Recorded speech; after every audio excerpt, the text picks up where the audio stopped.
Now from WATN, it's Local 24 This Week with Richard Ransom. Welcome to Local 24 This Week. I'm Richard Ransom. We're here every Sunday at 9 a.m. and again at 10:35 p.m. to give you the real story behind the big stories. And here's what's on our plate for today. Spying on citizens. That's the word activists use. And while police prefer words like monitoring and surveillance, the issue over whether a federal court should reconsider a 40-year-old consent decree on how police track some of Memphis's citizens is raising lots of questions. Should PLURB be kicked to the curb? More controversy involving our police. This time I'm talking about the Citizens Law Enforcement Review Board and whether the public should be able to review the actions of law enforcement. Two city council members say no. Sales tax, bait and switch. If you voted for the sales tax referendum last month to restore some health and pension benefits for Memphis first responders, you could be forgiven for feeling like you weren't told the whole story. And how low can you go? Apparently very low. Two city council runoff elections now underway promise a voter turnout of about 3%. Is it time to do away with runoffs in the smaller district seats?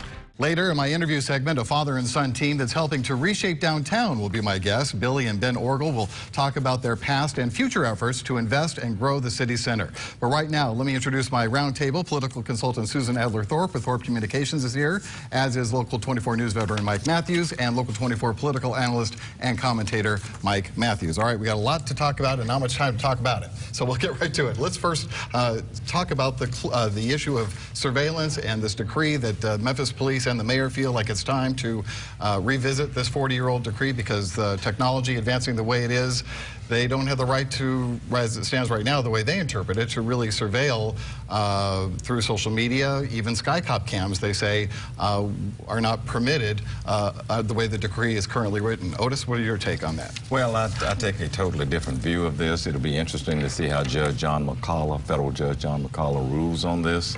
But as someone who's old enough to have covered the story back in 1978 and covered the original consent decree, yes, we have technology now that we didn't have back then.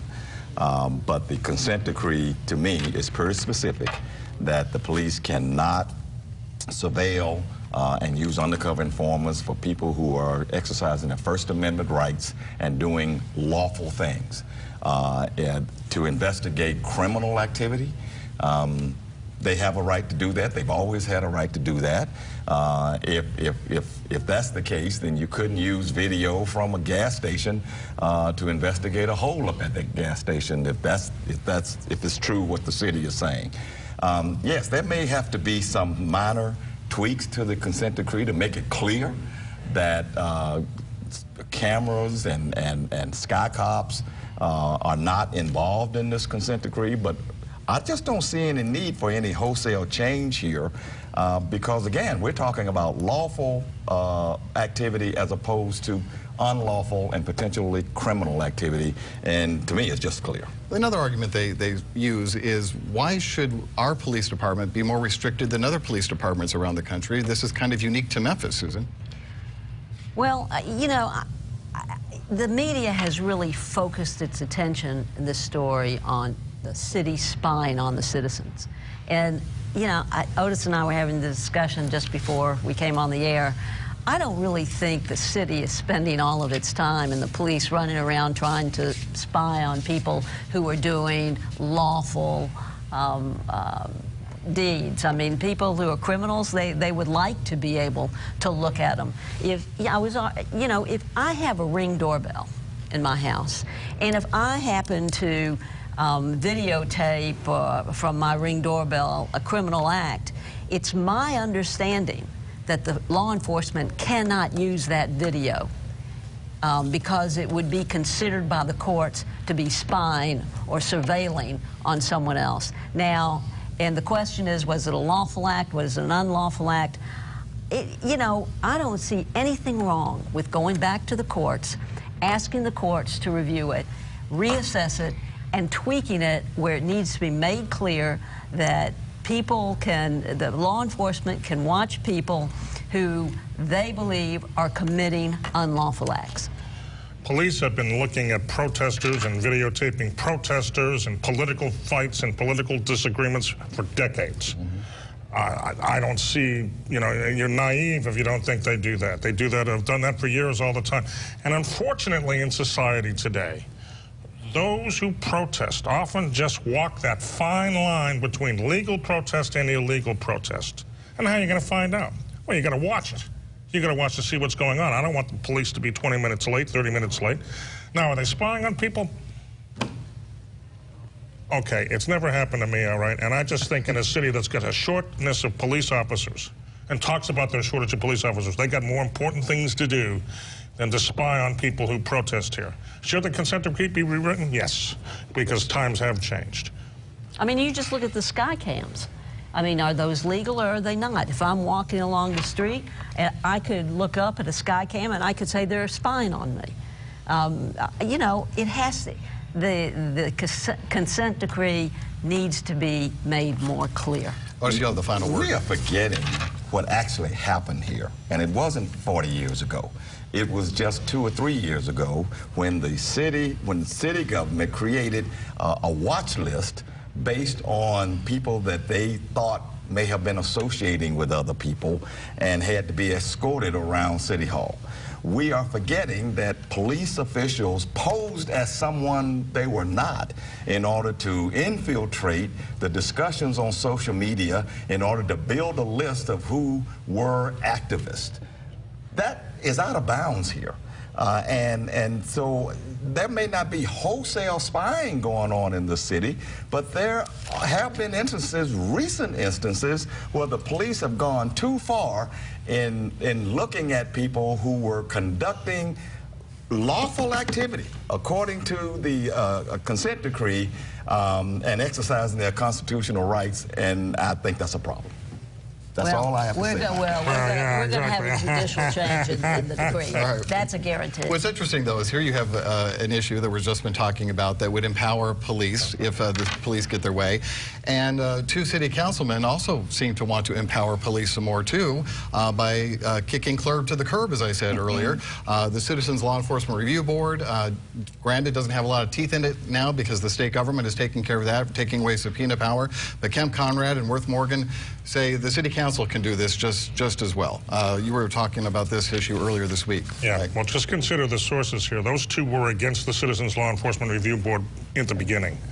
But what you have right here now is a situation that was identical to what they had when they put this Citizens Law Enforcement Review Board in. You got a board, you got a name, and nothing is happening.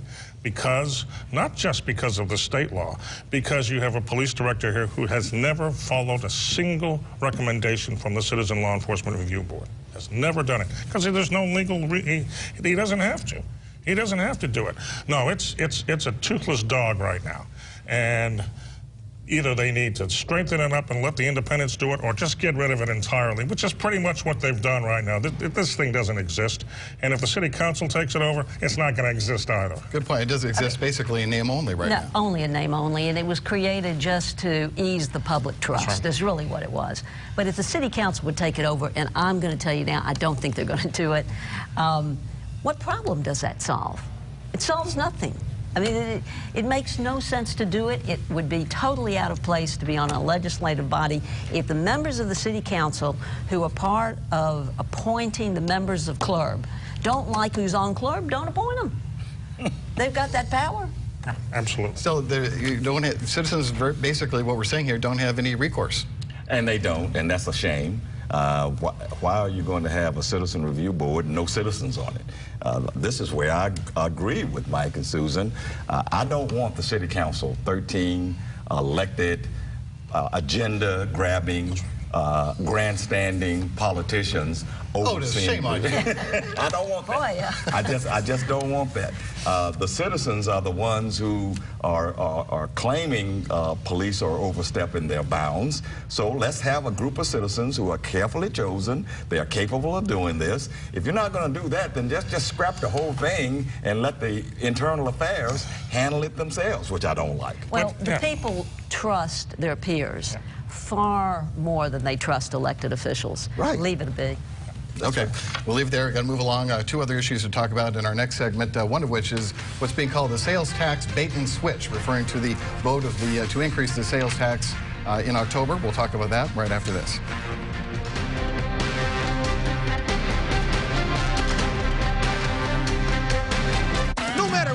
fast credit no matter how much you owe on your trade, no matter if you tried to buy at another dealer and were turned down. Sunrise Buick GMC can get you financed. There's never been a better time to trade. Sunrise has hundreds of new vehicles and over $5 million in used car inventory, specializing in cars and trucks under $10,000. Sunrise has the lowest prices and will not be undersold. Bad credit, bankrupt, slow pay, Sunrise gets you financed when no one else can. Check out the inventory and apply online at sunrisememphis.com. The November blowout going on now at all Sunrise locations. Cummington, Pike, Wolf Chase, and Collierville.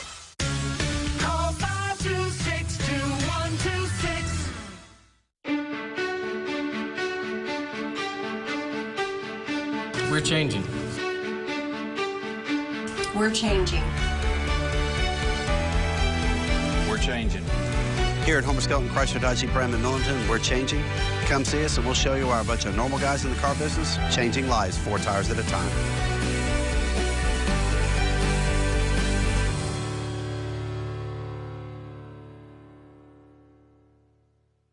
Next Ellen, Matt Damon from Ford versus Ferrari. We went about 200 miles an hour with Mario Andretti. What if it was me? No. We were like 3 inches away from the wall. I could get close. Watch Ellen, Monday at 4 on Local 24. I think you look good for your age, Dad. 40's not bad, right? You're only 40? Why doesn't Mom look terrible like you? Weeknights at 6:30 on Local 24. Everyone has a story. You can overcome. Stories that matter and are important to you. Voice to the voiceless. Stories of grief, triumph, tragedy, and hope.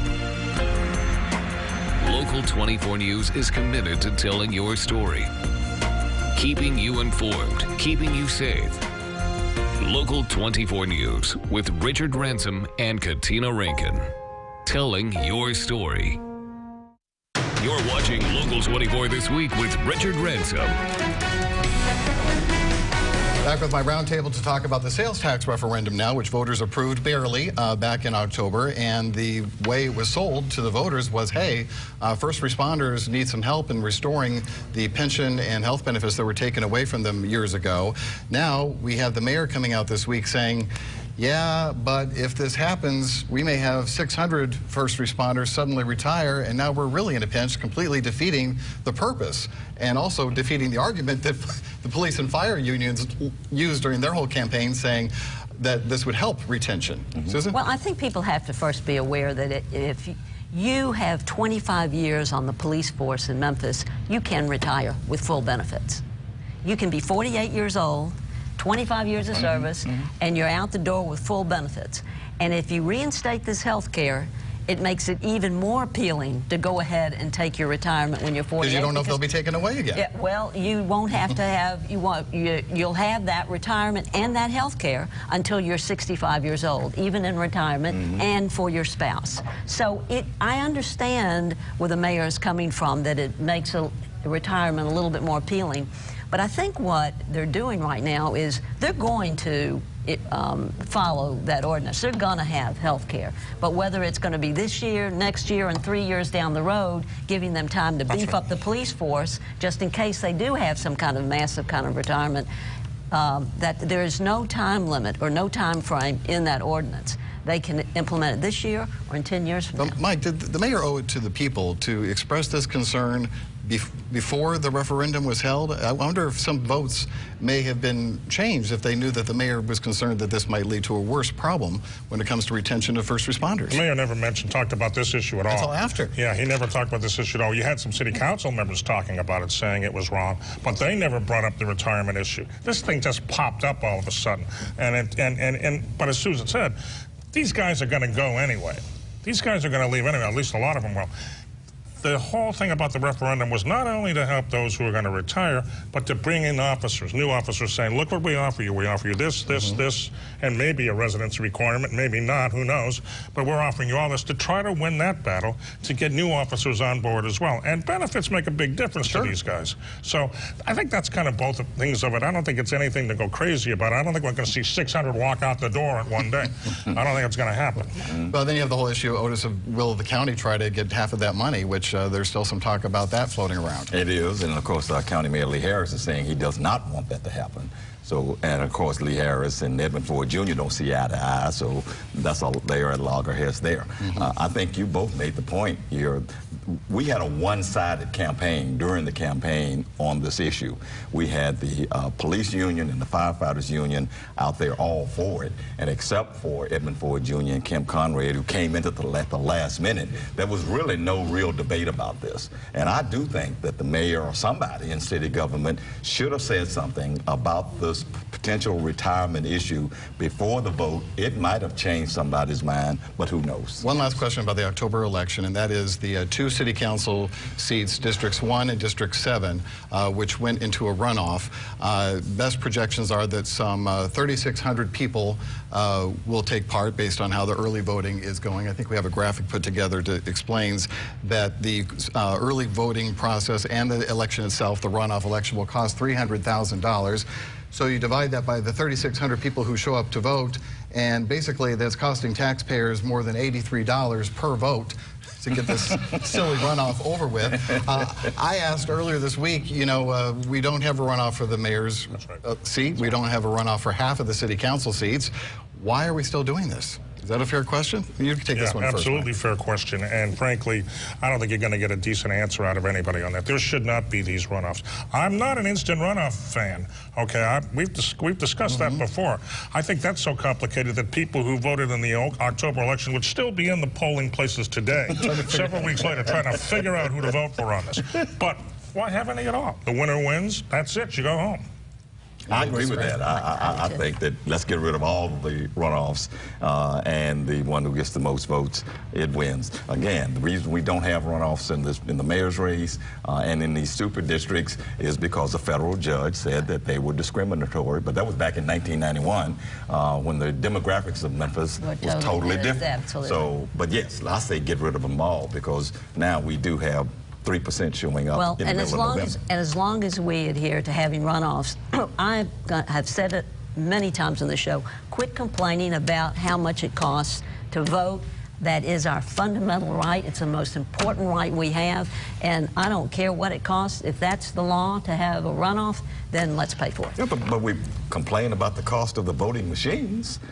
So, I mean, money is a necessary discussion in this issue. Well, it is. We could quit complaining about it, because whatever it takes, it costs to vote, that's what it costs. So would it take a federal judge to make that happen, or could the city council change the charter, or could voters approve a change in the charter? I think you have to go back to the federal judge. Now, that federal judge, I think, has passed away. He's passed away. That was Jerome Turner, I believe.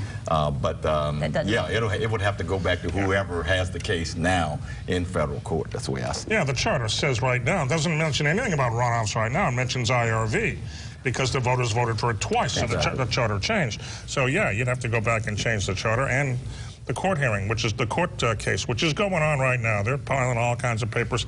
The city council's spending a lot of money on this as well, by the way, as they're part of this whole thing, which you can question about the ethics there. After, again, the voters said they wanted it, and city council members say, no, you didn't. We know what's best, and we're going to fight it. But still, it's basically going to be one of those things, I think, where just get rid of it, will you? Just get rid of the runoffs. Always love having you three on the show.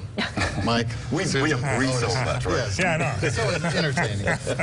Thank you for being here. When we come back, we're going to bring on my interview segment. We have the Orgel father and son team to talk to about development downtown. There's been quite a bit going on. If you haven't been downtown lately, we'll be right back.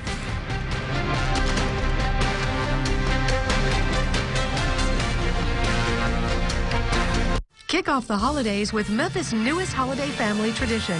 Join Kevin and Bethany Page, their live band, and special guest Reagan Strange for A Season of Song at the Live Garden Outdoor Stage. The concert ends with our tree lighting and free admission into the Holiday Wonders at the Garden Light Show. Grab your lawn chairs and blankets and bring your whole family on Friday, November 29. Concert at 4:30 p.m., gates open at 3:30 p.m. Purchase your tickets at memphisbotanicgarden.com/wonders. Medical assistants are on the front lines of healthcare, helping people, changing lives. In as few as 8 months, Concord's Medical Assistance Program can prepare you for your career, while our employment services will help you make the transition from student to professional. Get ready for accelerated, high-quality, real-world training. Get ready for a career that will change your life and the lives of others. Get ready for Concord. Enroll today at concord.edu. Opportunity awaits. Hey, I'm right here. Let's go. Janet, Right here. You ready to catch some fish? Here we go. I'm right here. Being here matters. So when it's time to choose a Medicare plan, know that thousands of us at Blue Cross Blue Shield of Tennessee are right by your side in the moments that matter. We can walk you through our all-in-one plans with no monthly premiums, no deductibles on medical or pharmacy, plus dental and vision coverage. We even provide a fitness membership at no extra cost and give you the freedom to choose your own doctors with no referrals required. Whether you're new to Medicare or just looking at your options, we'll offer the expertise that comes from serving Tennesseans for nearly 75 years and the care that comes from being a not-for-profit with a mission to serve. And if you need anything else, we'll be right here. To learn more, visit us online or call us at 888-610-9773. You're watching Local 24 This Week with Richard Ransom. Well, we've never had a father and son on the show before, but we do today. Billy Orgel and his son Ben, thanks to both of you for being here. You two have been very busy trying to change the face of downtown, basically. You may recognize Billy. He's also on the Shelby County School Board. But you really, both of you, have a very strong passion for downtown and the importance that is to any city, really. And many people felt that, you know, downtown Memphis was kind of humming along, but not very well, and probably needed a little more help. And the first project that comes to mind, Billy, is what you did over at the Tennessee Brewery. The beautiful architecture there, and it was just sitting there vacant all that time. And now you go down and you look up at it from, as I did during Memphis in May, you know, the beautiful view all those folks have, and what you've done to that building and the condos and apartments around there is just fantastic. Well, it was kind of an accident. The building, I think, has been well traveled through over the years. And back in 2014, the mayor's innovation team, and Doug McGowan led that, he's now with Mayor Strickland. Right. They had a group of people that got together. They did a beer garden there, and I happened to have some friends in town from Houston, and we were just walking around downtown. I happened upon it, and the next thing we know, a few months later, we own the building, and we spent the last 5 years planning the project. So it's been a labor of love. There are a lot of great people that have been involved in it. The city council were just a fantastic help on getting that project off the ground. And what made it happen was the fact that the other people around us had already done so much and developed. It was just kind of a hole in the middle. But what happened in South Bluffs and a lot of the condos and on the Bluff side that had happened around there really let us do that project and made it work as a market thing. But it's got 273 apartments, mostly leased. We moved Tower Ventures, our cell tower business, into the building, and we've got 2 restaurants that should be opening up, one in the next month and one in about 4 months. When I have out-of-town visitors come visit, one thing that they're struck by, and this has always been the case, going back to when Turley was so involved with Mud Island and when that was really sprouting up, is the number of people for the size city that we are, the number of people who live downtown. And that's only grown exponentially since and continues to grow now along the South Bluffs area. People choosing to live downtown, empty nesters, young folks, you know, it doesn't seem to matter, but that is certainly what continues to be made more attractive about downtown. We're starting to see some cranes downtown, which is exciting, and soon one of them will be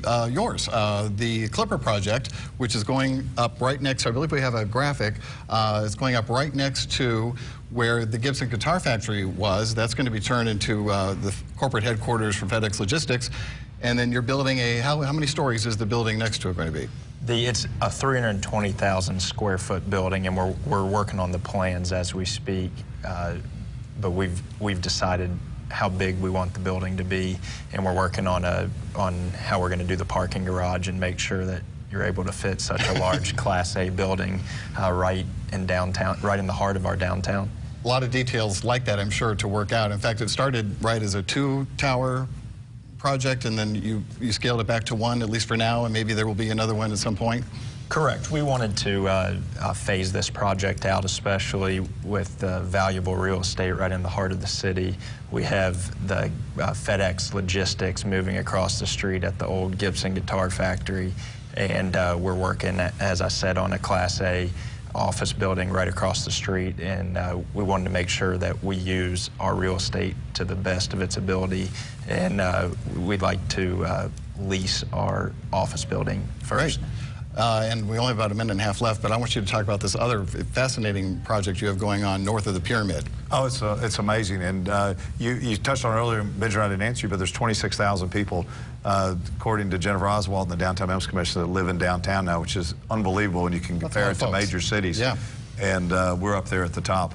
But we've acquired over the last 4 or 5 years, Benjamin, myself, Adam Slovis, Tom Marsh, acquired about 60 acres north of the pyramid, about 2,500 feet from the A.W. Willis Bridge.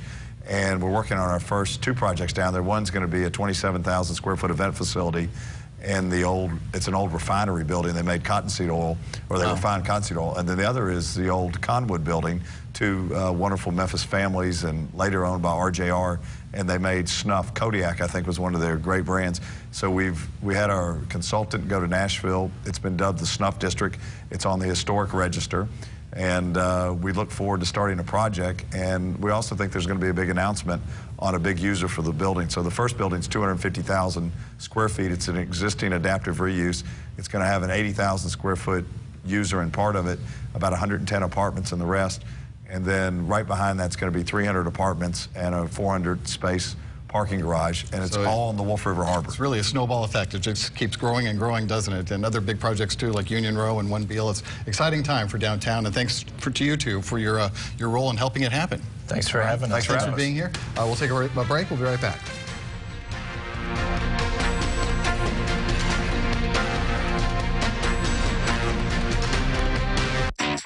Make tomorrow awesome with Xfinity. Call 1-800-341-0707 today and do what you love online with Xfinity Internet for only $20 a month for 12 months. Xfinity delivers the internet speed you need to surf, stream, and download. Plus, with Norton Security Online, your family will get advanced online protection. And it's included at no additional cost. Call 1-800-341-0707 today and get speed, security, and value from Xfinity for an amazing price. Xfinity delivers reliably fast internet speed and the best in-home Wi-Fi experience. Get started with Xfinity Internet for just $20 a month for 12 months. It's all backed by our 30-day money-back guarantee, so it's risk-free. Experience speed at a great low price from Xfinity. Call 1-800-341-0707. That's 1-800-341-0707. Xfinity, the future of awesome. Well, it's Saturday night and I just got paid. My heart say go, go. Have time for Saturday night. Now I'm feeling fine. I wanna rock it up. I wanna rip it up. I wanna shake it up.